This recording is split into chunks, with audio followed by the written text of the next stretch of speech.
Olá gente, a paz de Cristo a todos.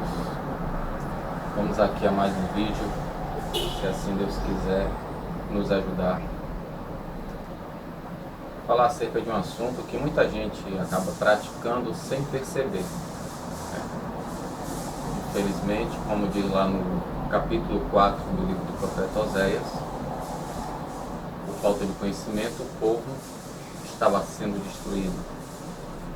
De modo que os sacerdotes gostavam do pecado do povo, porque assim teria mais alimento, mais sacrifício. De modo que até eles mesmos ignoraram o conhecimento de Deus. É a mesma queixa, Malaquias, lá no livro do profeta Malaquias, e o livro do profeta Oséias, em particular, que estão falando aqui o capítulo 4. Por que eu estou dizendo isso, gente? Existe uma máxima comunista,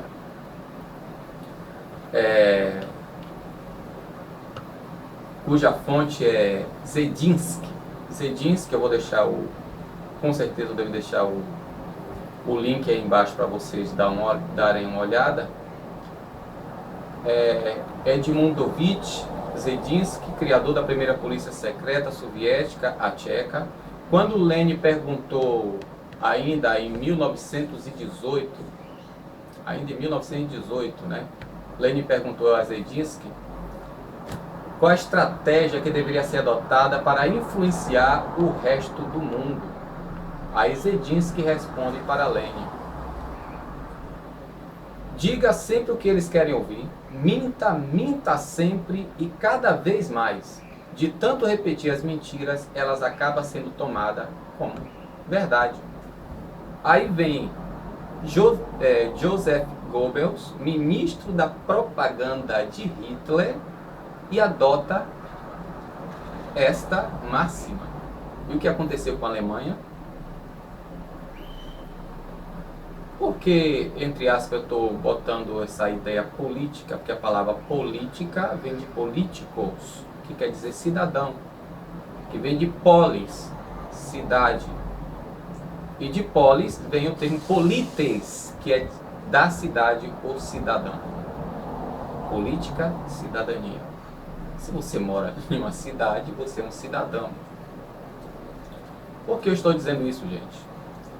O apóstolo Paulo, ele diz uma coisa interessante, tanto em 1 Coríntios capítulo 4, verso 6, ele disse, olha, aprendam conosco essa máxima. Eu e Apolo temos dado exemplo para vocês aprenderem essa máxima. Qual é a máxima?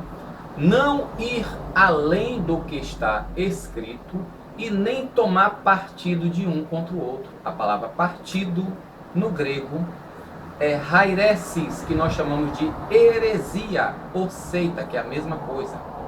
Que quer dizer facção, divisão, partidarismo. Eu falo isso em vários vídeos. Hairesis vem do verbo haieromai, que é escolher a si próprio ou escolher para si. Ou melhor, escolher ou opinar, entendeu?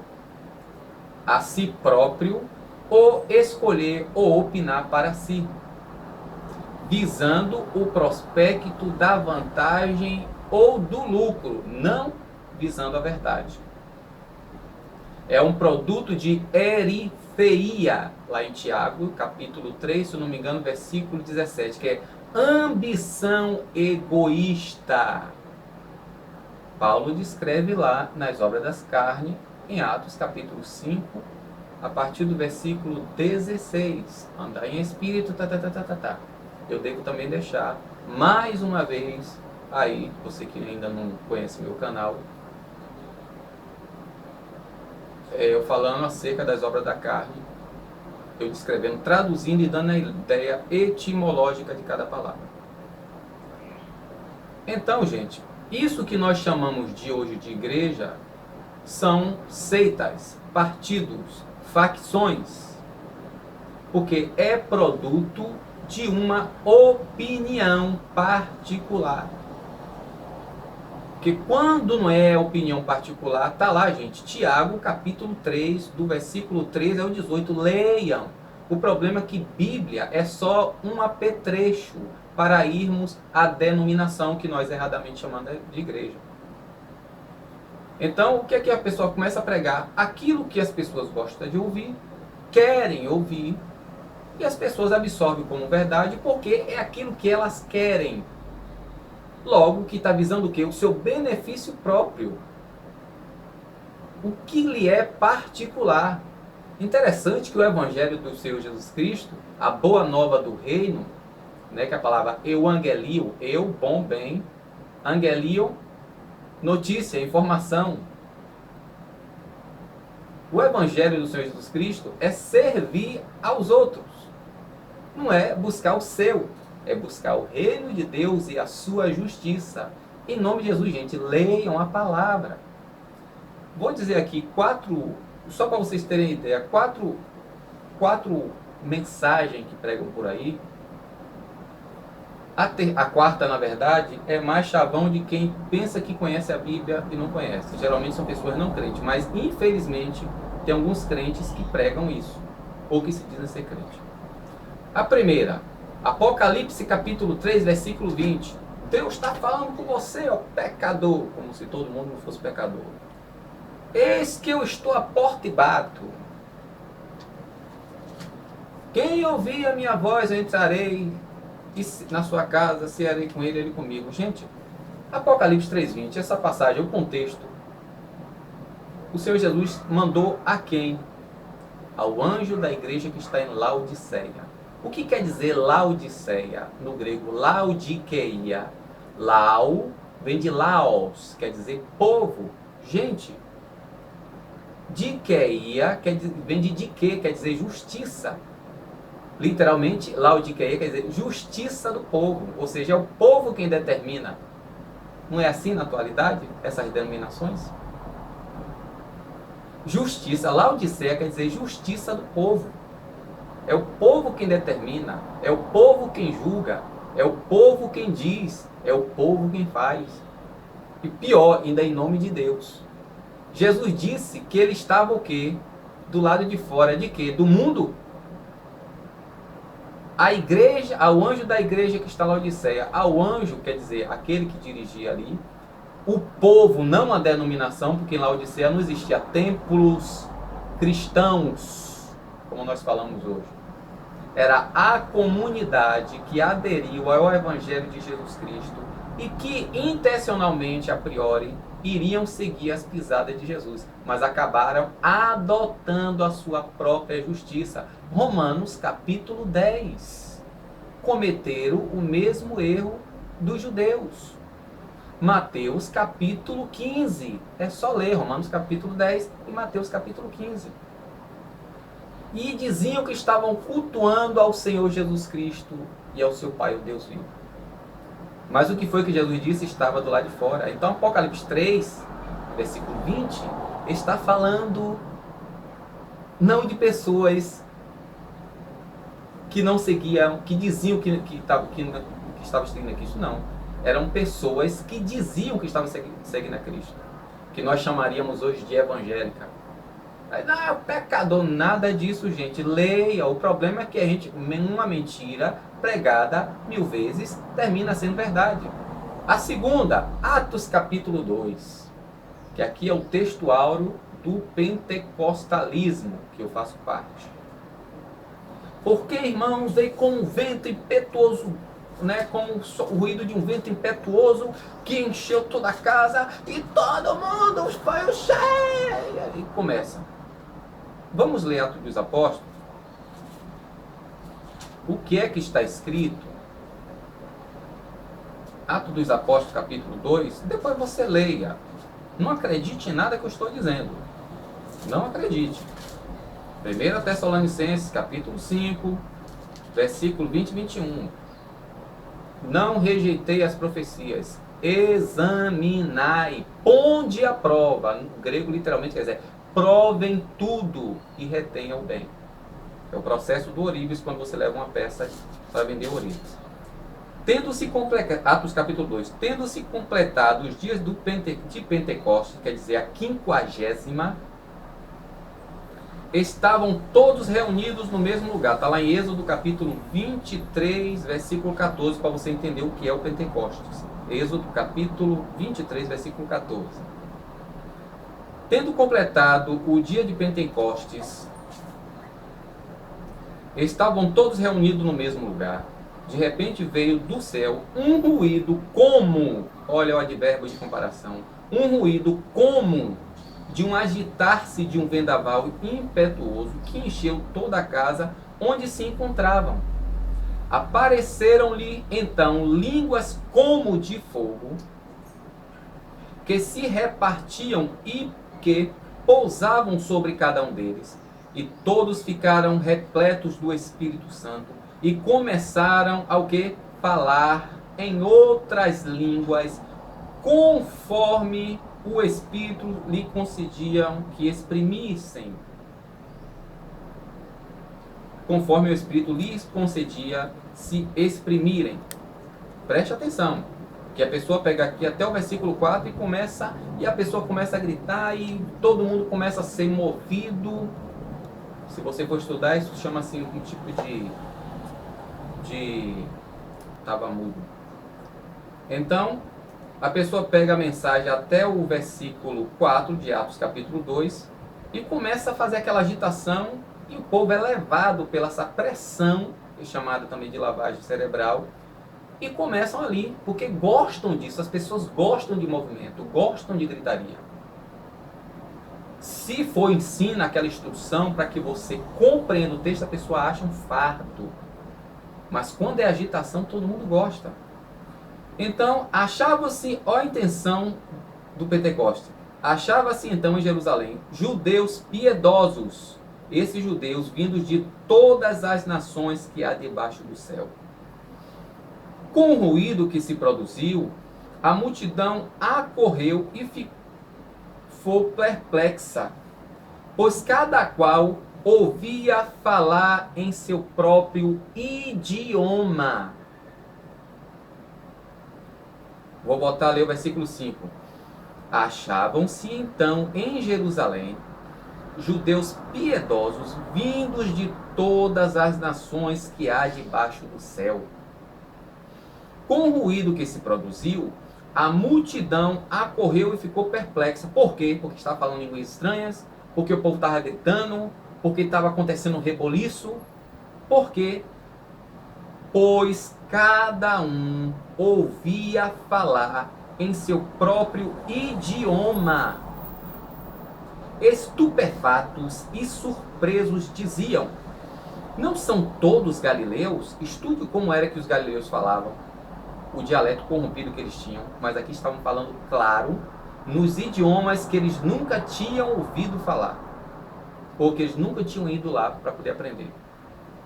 Não são acaso galileus todos esses que falam? Como é, pois, que ouvimos falar cada um de nós no próprio idioma em que nascemos?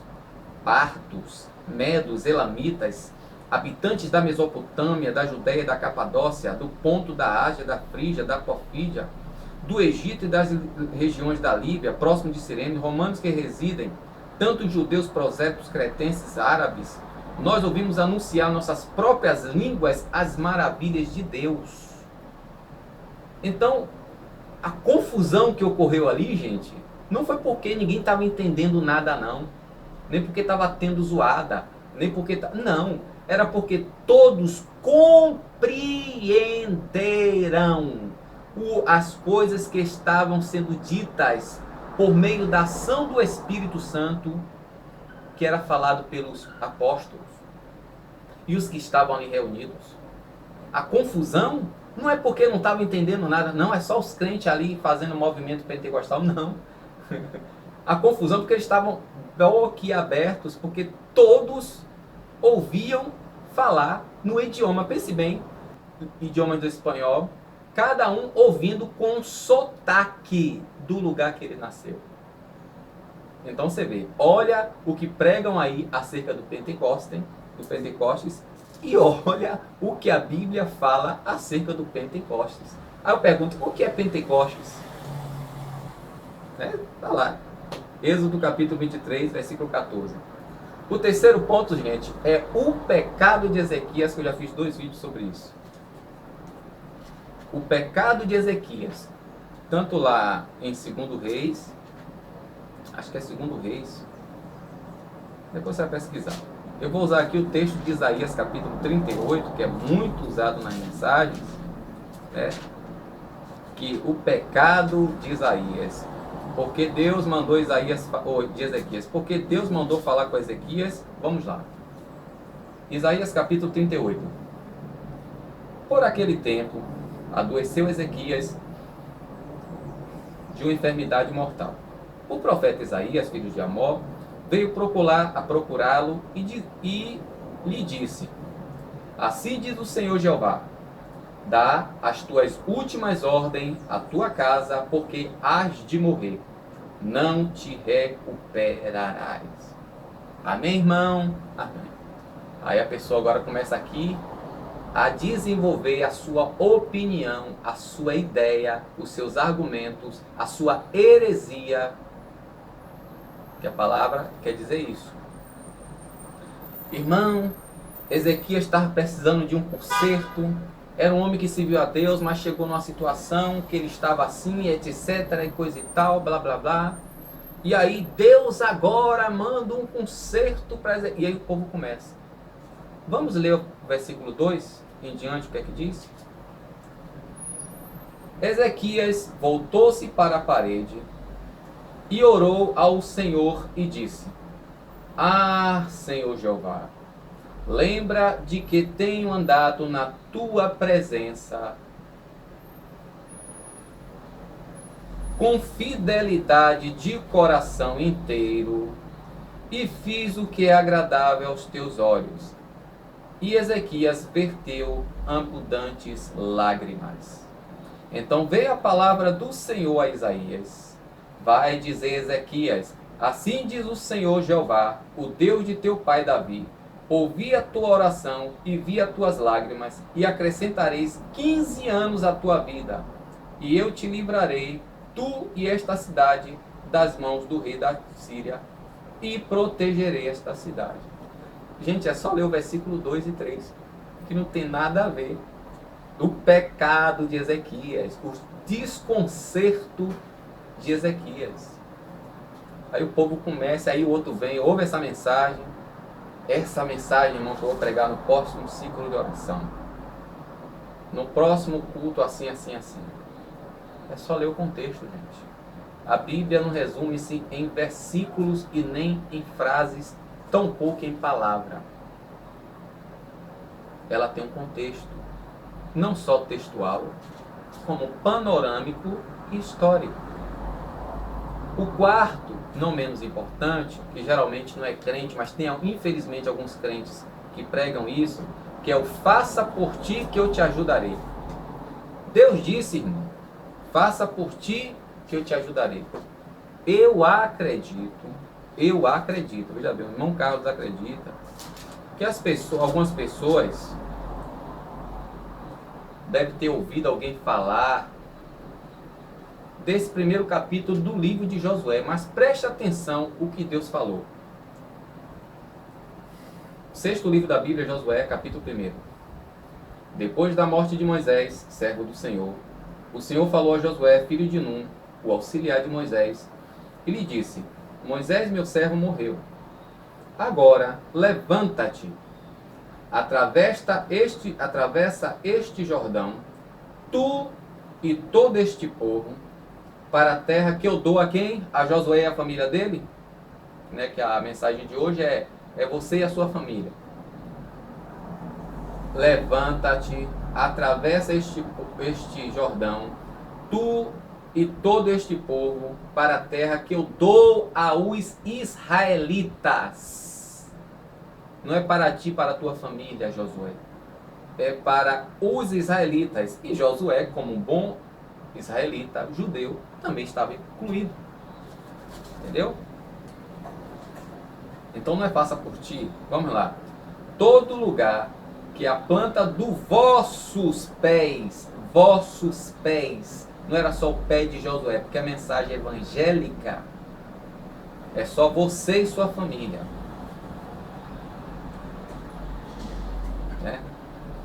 Todo lugar que a planta dos vossos pés pisar, talvez a sua versão tenha diferente, né?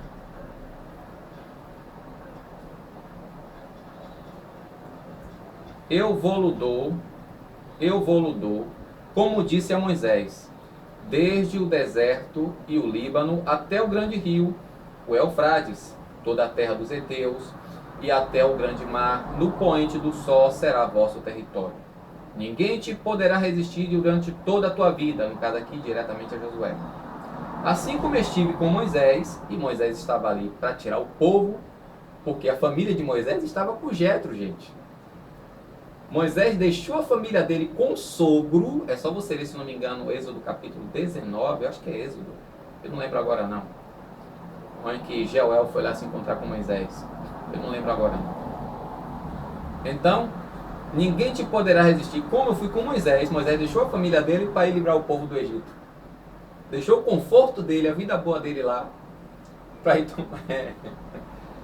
É coisa, gente, só a misericórdia de Deus. Ninguém te poderá te resistir durante toda a tua vida. Assim como estive com Moisés, estarei contigo. Jamais te abandonarei e não te desampararei. Ser firme e corajoso, porque farás este povo herdar a terra que eu jurei a seus pais dar-lhes. Tão somente ser, de fato, firme e corajoso, para teres cuidado de agir segundo toda a lei que te ordenou Moisés meu servo. Não te aparte delas, nem para a direita, nem para a esquerda, para que triunfe em tuas realizações. Que o livro desta lei esteja nos teus lábios, medita dia e noite, para que tenhas cuidado de agir de acordo tudo que está escrito nele. Assim serás bem sucedido nas tuas realizações e alcançarás êxito. Não te ordenei? Ser firme e corajoso, não temas e não te apavores, porque o Senhor teu Deus está contigo por onde quer que andares. Então, era para Josué se esforçar e ter bom ânimo para fazer o povo. Não era, ó Josué, passa por ti que eu te ajudarei, não. Faça que o povo herde a terra que eu jurei aos seus antepassados. Josué, você vai ser meu instrumento para eu cumprir uma promessa. Vou repetir. Eu tenho que ser instrumento de Deus para Deus cumprir o propósito dele. Não é meu e da minha família. Fica aí o vídeo. Assista quantas vezes você quiser. Você que está no Face, eu vou repostar porque os primeiros 11 minutos e 30 segundos eu negligenciei aqui, esqueci de pôr o microfone, entendeu? E assim a paz de Cristo seja com todos vocês. Amém?